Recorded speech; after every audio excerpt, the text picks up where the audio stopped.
पति पत्नी की दर्दनाक इमोशनल कहानी। मुझे पहले लड़कों के तस्वीर दिखाओ माँ, फिर मैं फैसला करूँगी यहाँ या नाका। माँ ने रीता की तरफ देखा। अच्छा, हम तुम्हारे लिए क्या कोई अच्छा लड़का नहीं देखेंगे? रीता गुस्से से बोली, माँ बस लड़का देखना है मुझे, उसकी तस्वीर मंगवा ले या लड़के को यहीं बुला लो। माँ ने डांटा, पागल है, शर्म नहीं आती? चल दफा हो जाओ अपने कमरे में। बाबा भी आ गए, क्योंकि डांट रही हो मेरी बच्ची को। रीता बाबा के पास गई और जाकर कहने लगी, बाबा मुझे लड़का देखना है। बाबा ने मुस्कुराकर कहा, हाँ बेटी, तुम्हारी मर्जी से ही करेंगे शादी। कल मैं उसकी तस्वीर मंगवा लूँगा। लड़के का अपना होटल है, पढ़ा लिखा है, प्यारा है, लेकिन रीता को तो लड़का देखना था। लड़का तो प्यारा है। रीता ने हाँ कर दी। 10 दिनों में ही रीता की शादी हो गई। रीता का हमसफ़र सुशील अरेंज मैरिज थी। ना कभी मुलाकात हुई, ना कभी कोई बात, कभी एक दूसरे को मिले भी नहीं। ये ऐसा पवित्र रिश्ता होता है, दो अजनबी एक जान हो जाते हैं जो कभी ज़िंदगी में मिले भी ना हो। 2 पल भर में एक दूसरे की जान बन जाते हैं। पहली रात थी।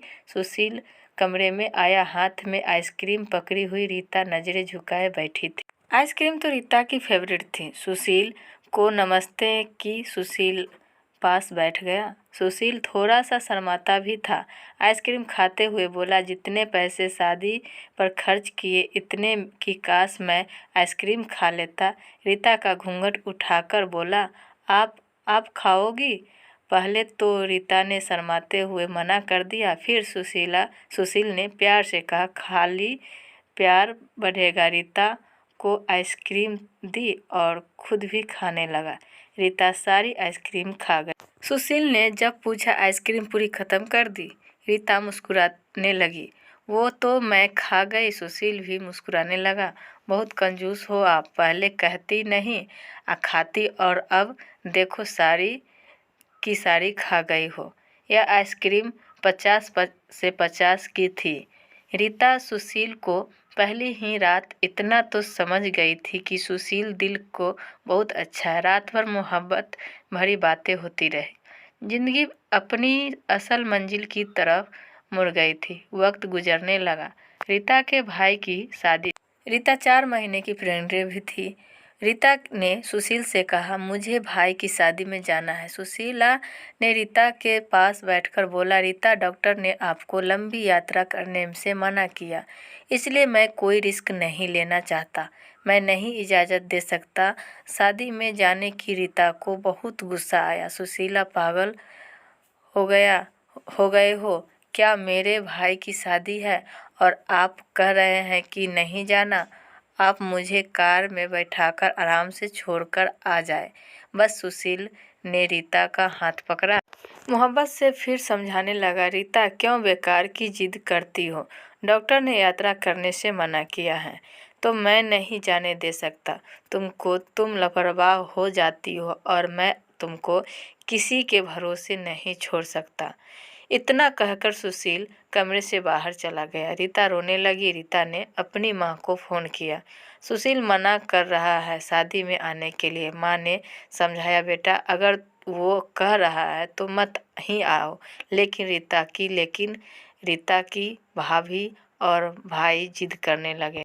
क्यों नहीं आने दे रहा है सुशील हमारी बहन को? वो रात को आए, सुशील भी घर पर था। कहने लगे कि मेहंदी है, 3 ही बात है, अमृता को लेने आए हैं।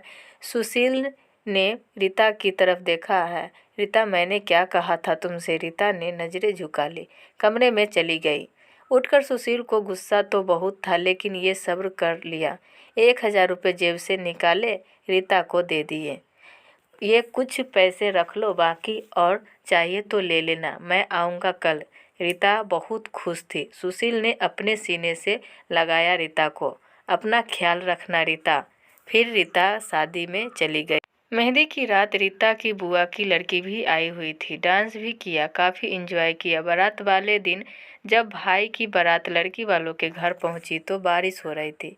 गली में काफ़ी कीचड़ था। रीता का पांव फिसला, गिर गई। गिरते ही उसके पेट में दर्द होने लगा। रीता ज़ोर ज़ोर से रोने लगी।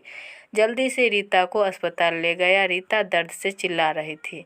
सुशील को कॉल किया, रीता के बारे में बताया। सुशील घबरा गया। वो जल्दी से अस्पताल पहुंचा। डॉक्टर रीता को इमरजेंसी वार्ड में ले गए थे। सुशील बहुत परेशान था। दिल की धड़कनें बेकाबू थी।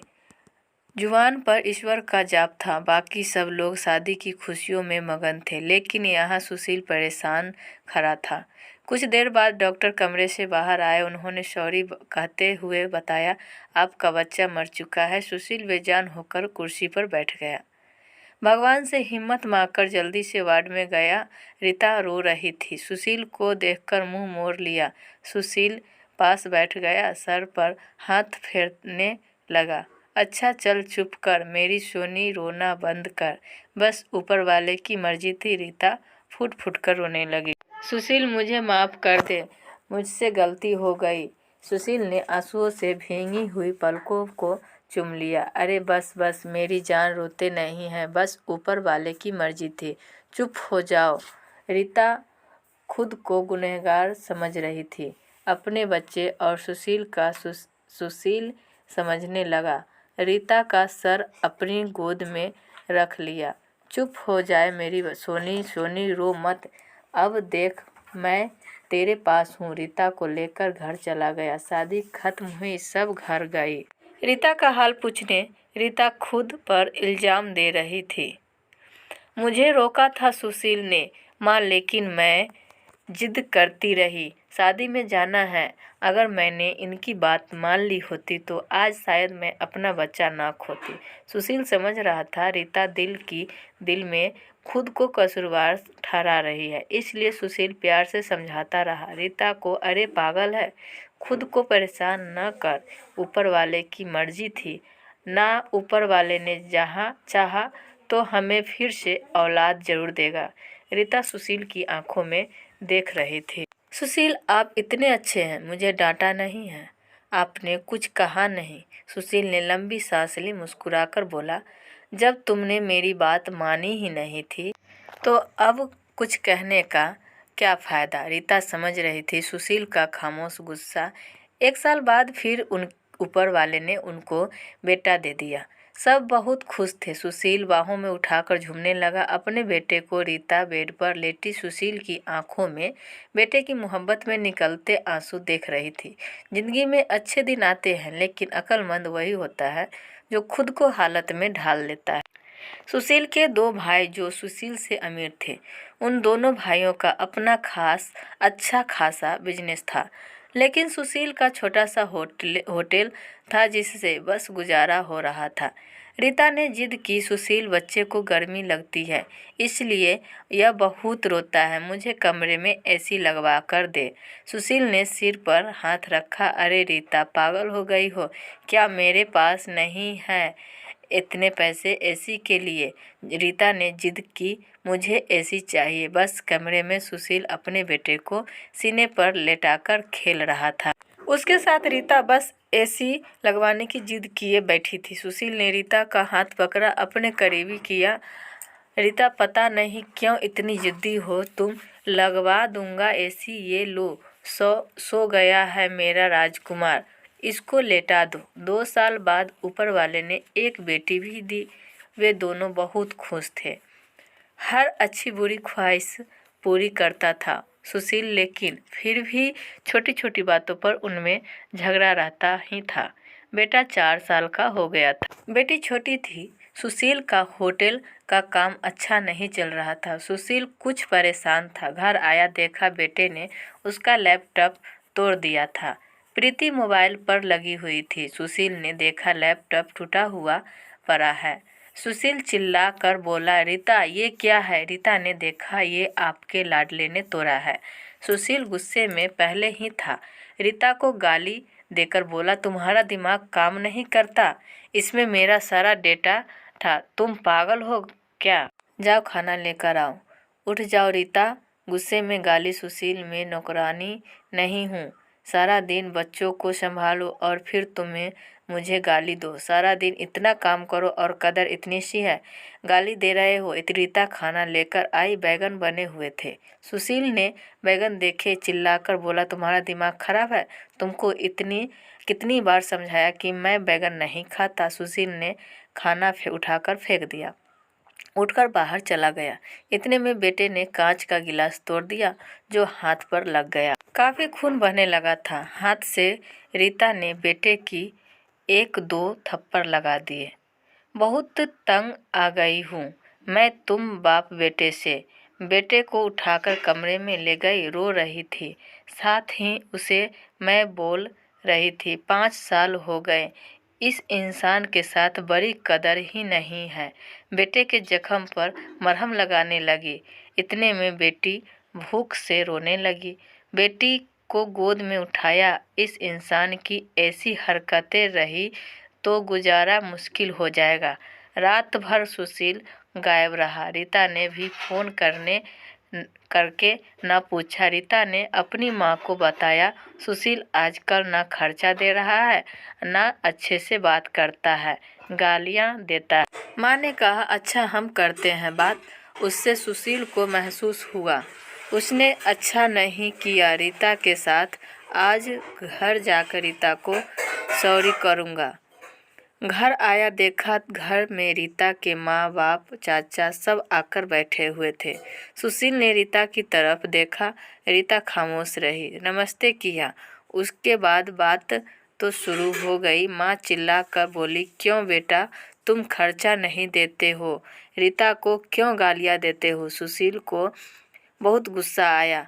घर की बात ही हम दोनों सुलझा लेते।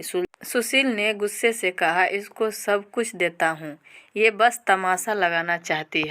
रीता भी गुस्सा थी। वो भी गुस्से में बोली, क्या देते हैं? वो महीना में 10,000 देते हो, जिसका दोनों बच्चों का दूध भी पूरा नहीं होता। एहसान करते हो मुझ पर, तुम्हारे बच्चों पर खर्चा करती हूँ। बहस इतनी बढ़ गई कि सबके सामने सुशील ने रीता को थप्पड़ मार दिया। रीता की माँ को बर्दाश्त नहीं हुआ। वो अपनी बेटी को साथ ले गई। दोनों बच्चे भी साथ ले गई।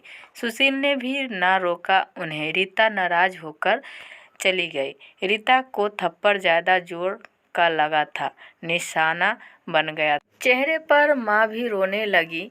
न जाने पहले भी कितना जुल्म करता होगा मेरी बेटी पर कमीना इंसान। सुशील पहले से ही अपने होटल की वजह से परेशान था, काम ना होने की वजह से, और अब ये परेशानी बन गई। रीता मायके में थी, सुशील यहाँ था, घर में परेशान था। हालात इतने खराब हो गए, सुशील को अपना होटल बेचना पड़ा। 2 महीने गुजर गए। दोनों ने एक दूसरे से बात तक न की। दोनों गुस्से में थे। सुशील कहता, खुद गई है, खुद वापस आए। रीता की अकड़ थी, मनाने आएगा तो जाऊंगी। दिन गुजरते गए। 8 महीने गुजर गई, कोई बातचीत नहीं हुई। सुशील के एक दोस्त ने सुशील से कहा, विदेश जाना है तो बताओ, मेरे पास एक ही वीज़ा है। हालात काफ़ी बुरे थे। सुशील विदेश चला गया, नंबर बंद हो गया। 1 साल गुजर गया। दोनों ने कोई बात ना की एक दूसरे के साथ। रीता भाई से खर्चा लेती, बच्चों के दूध का या फिर दूसरी ज़रूरी सामान का। भाई कब तक दे सकते थे खर्चा? उनके भी अपने बच्चे थे। कभी रीता के बच्चे कोई नुकसान कर देते, कोई चीज़ तोड़ देते तो रीता की भाभी हजारों बातें करती, ताने देती थी। रीता चुपचाप सुन लेती थी। क्या करती है, आखिर किसी को कुछ बताती भी न थी।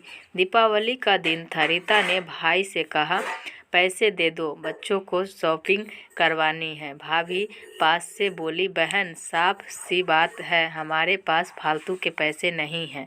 उसी इंसान के साथ गुजारा नहीं तो तलाक लेकर किसी दूसरे से शादी कर लो, जाओ यहाँ से। रीता उस दिन बहुत रोई थी। उसे एहसास होने लगा था, सुशील तो मेरे सर का ताज है।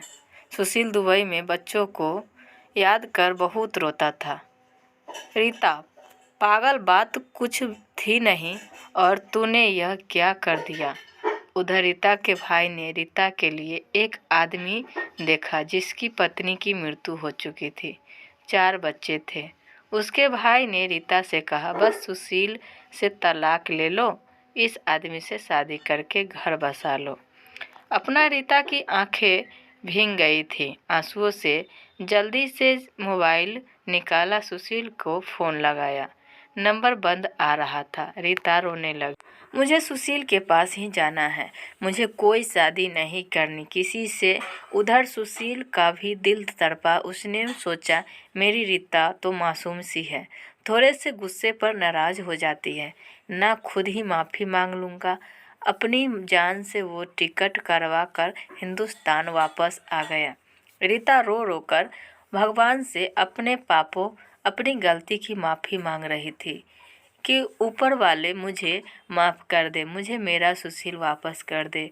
रात भर रोती रही। सुबह बेटे को नाश्ता करवा रही थी कि दरवाजे पर घंटी बजी। भाभी ने दरवाज़ा खोला, सामने देखा सुशील खड़ा था। रीता की नज़र पड़ी सुशील पर, हाथ से दूध का कप छूट गया। नंगे पांव दौड़ते हुए जाकर सुशील के सीने से जा लगी, चीख चीख कर रोने लगी। सुशील, मैं बहुत प्यार करती हूँ तुमसे। सुशील के पांव पकड़ लिए। माफ़ कर दो सुशील। सुशील ने रीता का माथा चूमा, आंसू साफ किया। तुम भी माफ़ कर दो मेरी जान, मैंने गुस्से में ज़्यादा बोल दिया था। बच्चों को सीने से लगाया। सुशील प्यार करने लगा। रीता के भाई और भाभी की आंखों में आंखें डालकर गर्व से बोली, मेरा परमेश्वर मेरा हमसफ़र है। मेरे पास आप लोगों का बहुत बहुत धन्यवाद। वो सुशील के साथ घर वापस आ गए। दोनों खुशी से सब बातें भूलकर जीने लगे।